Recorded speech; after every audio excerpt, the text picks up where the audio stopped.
Hello and welcome to World Talks with me, Ashim Kumar.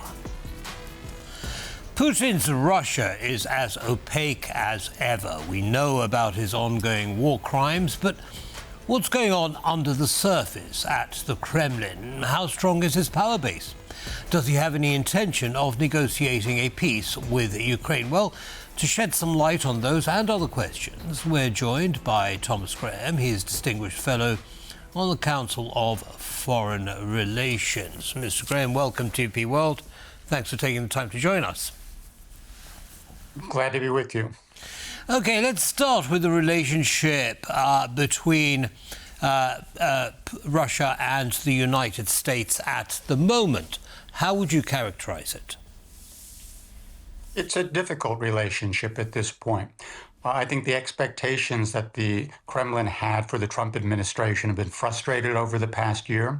They thought there would be a much closer working relationship, that the Moscow and Washington would be able to come to some sort of agreement on how to resolve the Russia-Ukraine war, and that Washington then would impose that resolution on the Ukrainians and make sure that the Europeans didn't get involved.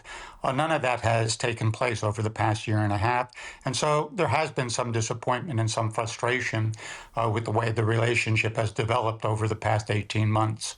By whom? Who's the frustration from? From Putin?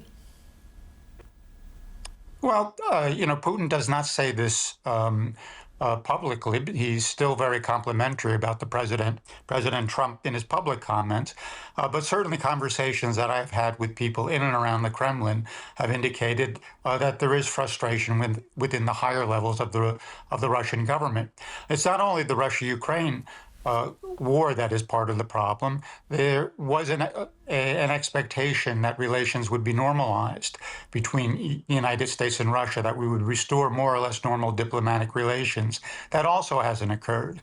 And so there are a lot of questions in Moscow today about what the intentions of the Trump administration are, where this relationship is going to go in the months ahead. Well, it's interesting to hear you use the phrase normal diplomatic relations. With Putin's illegal invasion of Ukraine, his commission and the commission of his soldiers of war crimes, which are still continuing today, what would be normal diplomatic relations with a democratic country like the United States? What would he expect Trump to do? Well, what you would expect is to have routine diplomatic contacts, talks about various issues that on the bilateral relationship. There's even a desire to have talks about the Russia-Ukraine war. So it is a regular set of discussions at the diplomatic level. That's what you would call regular diplomatic relations.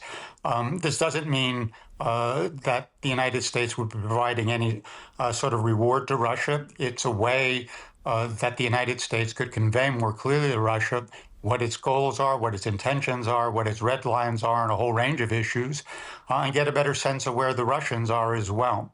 So it's a way of advancing and protecting American interests that, of course, takes into account what Russia is up to, what Russia has been doing, and what challenges that poses to the United States. Okay, now let me get your view, Mr. Graham, on the changing attitude of President Trump towards President Zelenskyy.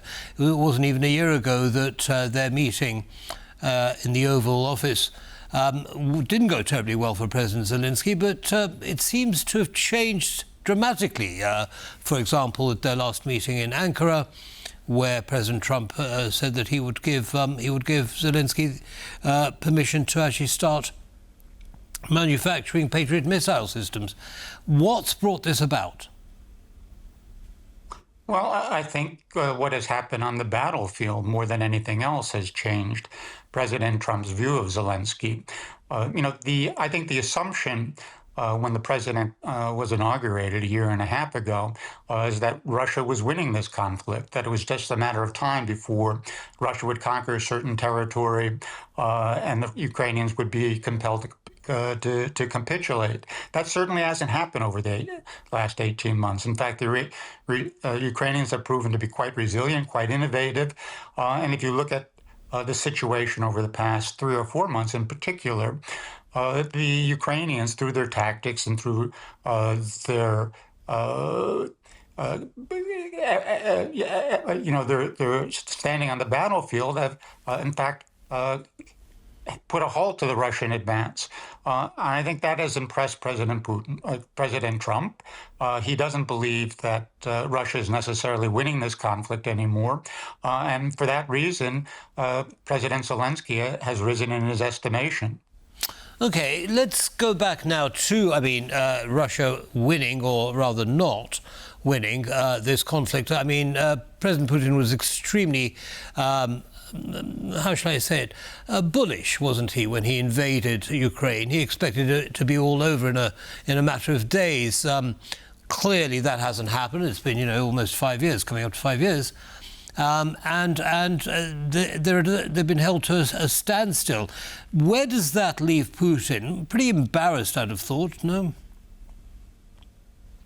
Well, he's in a difficult political situation. I think there's no doubt about that. He still has the capability to continue to prosecute this war.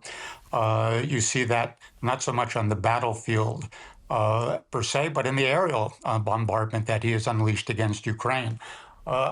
My sense is that Putin still believes that he can make grinding progress, that he can outlast Ukraine, he can outlast Ukraine's Western supporters. My sense from the conversations I've had with people in and around the Kremlin is that there are fewer and fewer Russians within the political elites that believe that's the case. And there's a growing desire, I think, to bring this conflict to an end. And it's not just the elite, is it, Mr. Graham? The ordinary person in the street is feeling the impact when, with shortages of fuel at petrol stations. And the Crimea has been cut off. There's no fuel, there hasn't been electricity for many days and so on. So it's not just the elite anymore. Do you think this combination of disappointments from both the population and the elites might actually be quite devastating for Putin? Well, I don't think devastating is quite the right word. And I think it's always important to remember that Russia is still an elite-based political system.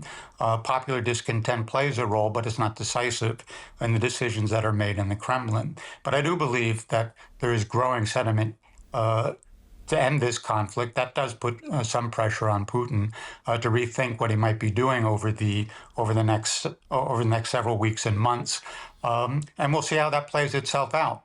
The pressure has to grow. I think continuing losses on the ground in Ukraine create a situation in which it's possible to move this conflict to a resolution.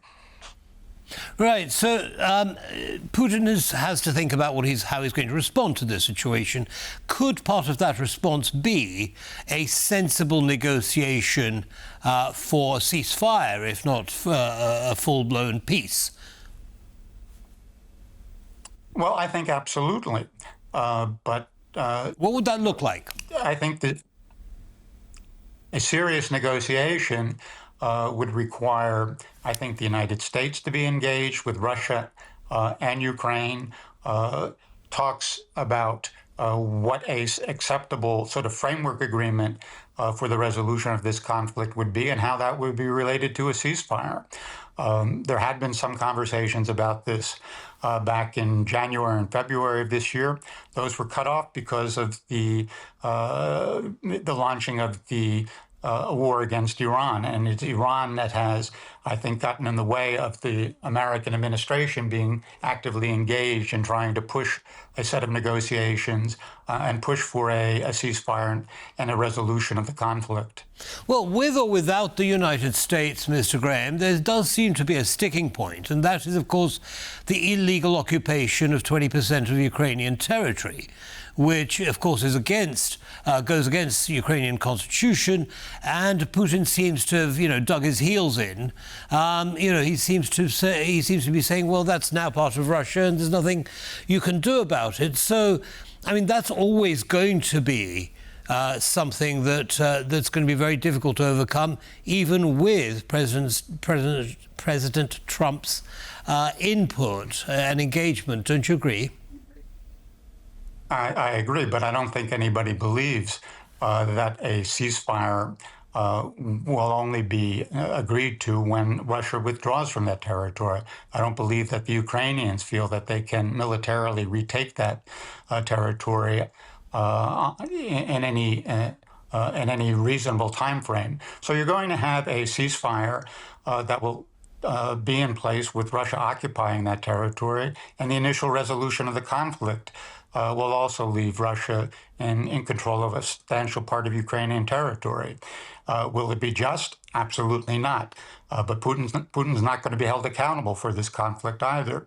But the important thing is that you get a resolution that allows Ukraine to retain its sovereignty and independence and continue to move on its European ambitions.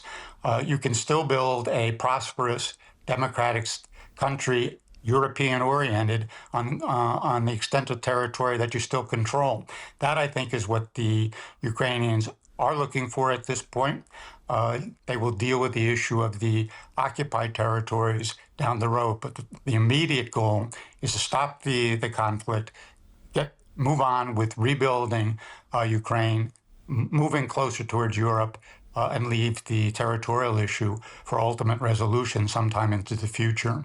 How likely is it, do you think, Mr. Graham, that Putin is going to let that happen? In other words, let Ukraine be a sovereign, independent country and perhaps, move closer to Europe and perhaps even NATO, dare I say it? How likely is it that Putin's going to sit back and let it happen? Well, I mean, this is not a question of whether Putin will let it happen or not. It's a question of what Ukraine, along with its partners and allies, is prepared to do to defend Ukraine. We've already seen that Ukrainian capabilities have put a halt to Russia's advance on the battlefield. So at the end of the day, it's what's negotiated and how firm the West is going to be in presenting its positions, Ukraine in defending its positions, and then we'll see what the Kremlin is prepared to accept at the end of the day. But there are limits to how long Russia can continue this conflict. There's tremendous cost, human and economic cost, and in addition, each day this conflict continues. The farther Russia falls behind the United States and China, the two great powers, against which it measures itself and against which the United States in particular is going to compete in the future. So, it's not, as I said, it's not a question of what Putin will let happen. It's a question of what we can negotiate and what we can make stick. Well, that would seem to be sensible, but we know Putin does have a history of invading countries, especially Ukraine, and creating a frozen conflict and preventing that country from joining the European Union. I think about Georgia, for example, who also wanted to join NATO. A similar sort of thing happened. Mr. Graham, unfortunately, the clock has beaten us, but thank you very much indeed for coming along and sharing your analysis with our audience. Have a good day. You're certainly welcome. Thank you. Bye-bye. And that brings us to the end of this episode of World Talks. Don't go away, lots more coming up. Goodbye.